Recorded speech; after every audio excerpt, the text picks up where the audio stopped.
नमस्कार दोस्तों, स्वागत है आपका वन के स्टडीज़ में। आज की वीडियो में हम लेकर आए हैं हिंदी व्याकरण की टॉप ऐसे क्वेश्चन जो सभी परीक्षाओं के लिए महत्वपूर्ण हैं।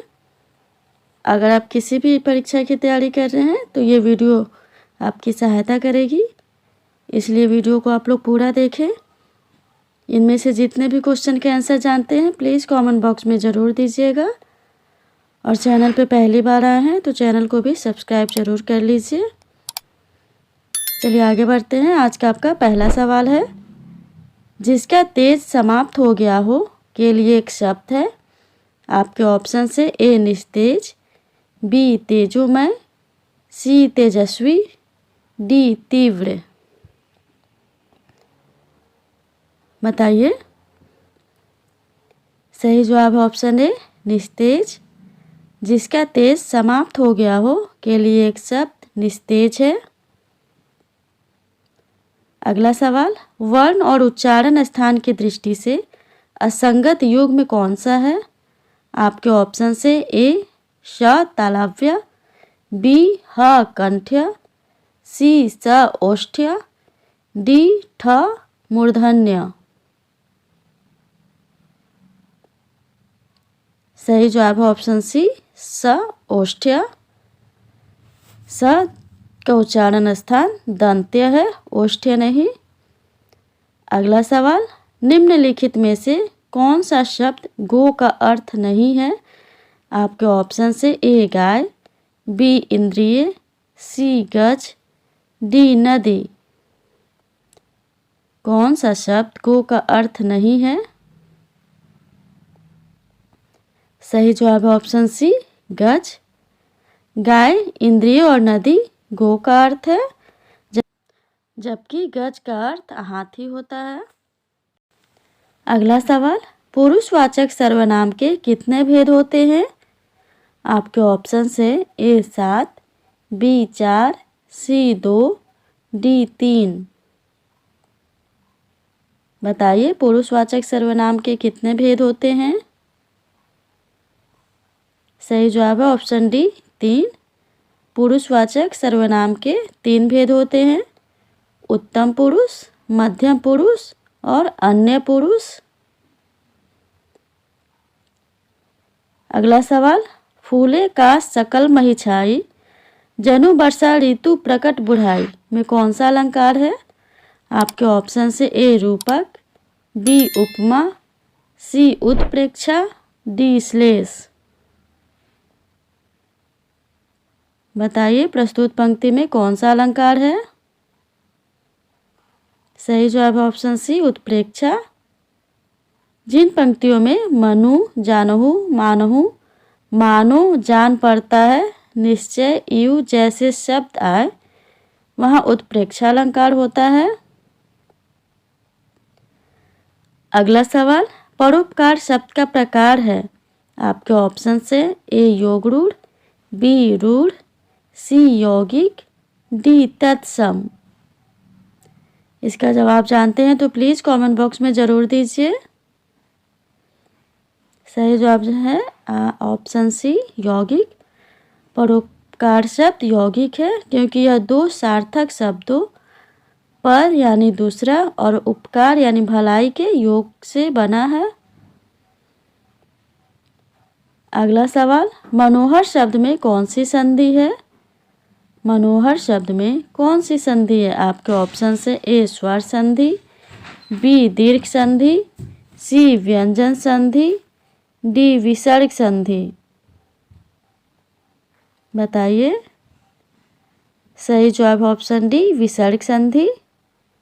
मनोहर शब्द में विसर्ग संधि है, इसका संधि विशेष मनः धन अहर होता है। अगला सवाल, हिंदी में हर्ष स्वरों की संख्या कितनी है। हिंदी में हर्ष स्वरों की संख्या कितनी है। आपके ऑप्शन से ए 4, बी 7, सी 2, डी 11।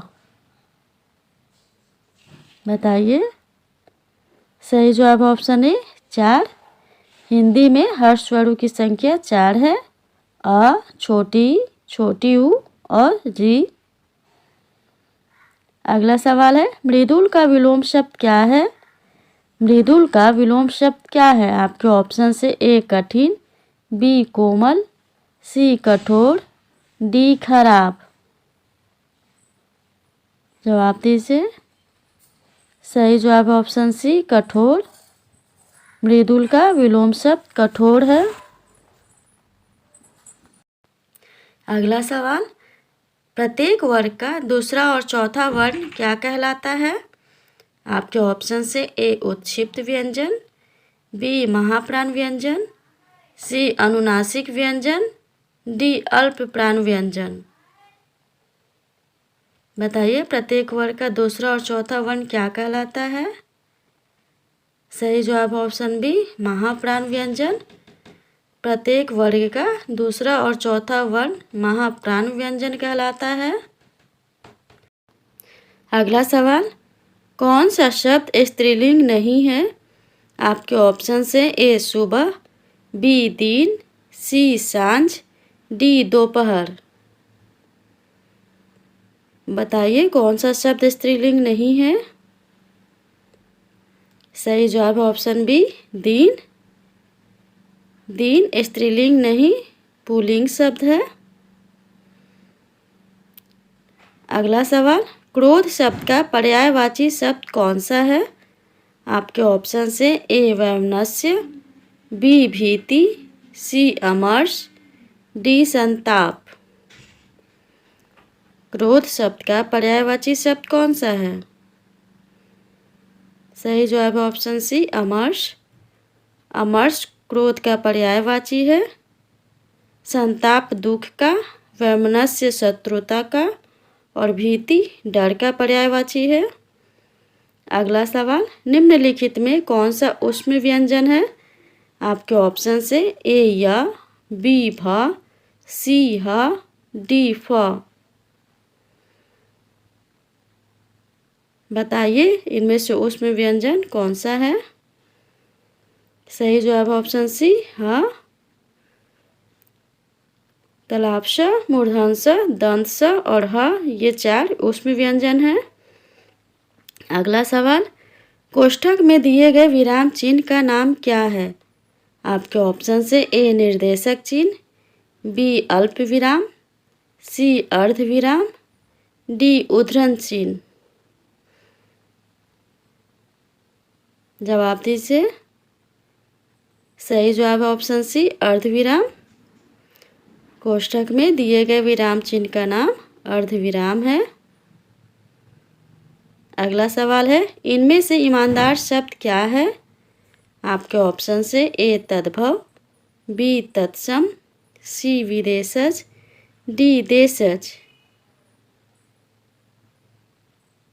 इनमें से ईमानदार शब्द क्या है? सही जवाब ऑप्शन सी विदेशज। विदेशज शब्द मूल रूप से अरबी और फारसी से आया है। अगला सवाल, अगहन शब्द का तत्सम रूप कौन सा है? अगहन शब्द का तत्सम रूप कौन सा है? आपके ऑप्शन से ए अग्रहायन, बी अगहन, सी आग्रहण, डी अग्राहण। बताइए। सही जवाब ऑप्शन ए अग्रहायण। अगहन शब्द का तत्सम रूप अग्रहायण है। अगला सवाल, आमिष का विलोम शब्द क्या है? आमिष का विलोम शब्द क्या है? आपके ऑप्शन से ए सामिष, बी निरामिष, सी शाकाहारी, डी अवगाहन। बताइए आमिष का विलोम शब्द क्या है? सही जवाब ऑप्शन बी निरामिष। आमिष का विलोम शब्द निरामिष है। अगला सवाल, श्याम पेंसिल से लिखता है में कौन सा कारक है? आपके ऑप्शन से ए संबोधन, बी आपादान, सी करण, डी कर्म। श्याम पेंसिल से लिखता है में कौन सा कारक है? सही जवाब है ऑप्शन सी करण। श्याम पेंसिल से लिखता है में करण कारक है। इसमें पेंसिल से साधन है। अगला सवाल, दूसरा लड़का कहाँ गया वाक्य में दूसरा किस प्रकार का विशेषण है? आपके ऑप्शन से ए समुदायवाचक, बी गणनावाचक, सी क्रमवाचक, डी आवृत्तिवाचक। जवाब दीजिए। सही जवाब है ऑप्शन सी क्रमवाचक। दूसरा लड़का कहाँ गया में दूसरा क्रमवाचक विशेषण है। यह संख्यावाचक विशेषण का भेद है। अगला सवाल, अद्भुत रस के देवता इनमें से किसे माना जाता है।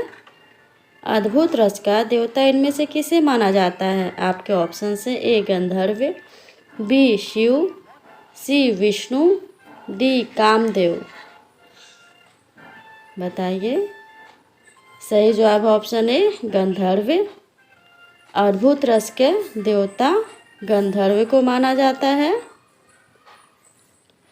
आज के लिए इतना ही। अगर वीडियो अच्छा लगा हो तो वीडियो को लाइक और शेयर ज़रूर कर दीजिए, और चैनल पे पहली बार आए हैं तो चैनल को भी सब्सक्राइब ज़रूर कर लीजिए। धन्यवाद।